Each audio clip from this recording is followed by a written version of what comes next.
Montecchio Maggiore. Fuori strada, dopo aver sbattuto contro un palo della luce, l'auto finisce dal soccorso rovesciata in un terreno agricolo. Feriti i due occupanti. L'incidente domenica sera in strada Melaro. Sul posto i vigili del fuoco e il personale del SUEM 118. Arzignano.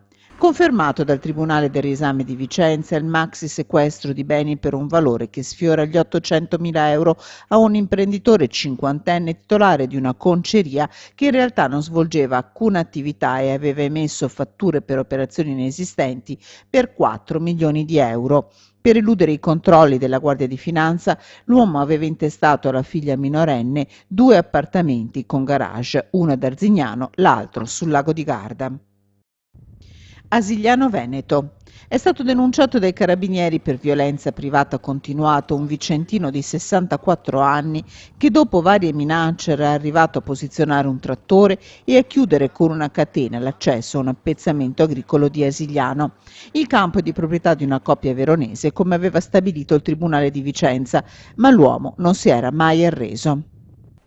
Schio. Controlli congiunti di polizie e polizia locale in città. Allo skate park l'unità cinofila ha ritrovato alcuni grammi di hashish lanciati da un gruppo di giovani alla vista degli agenti. In stazione è segnalato come assuntore un 21enne.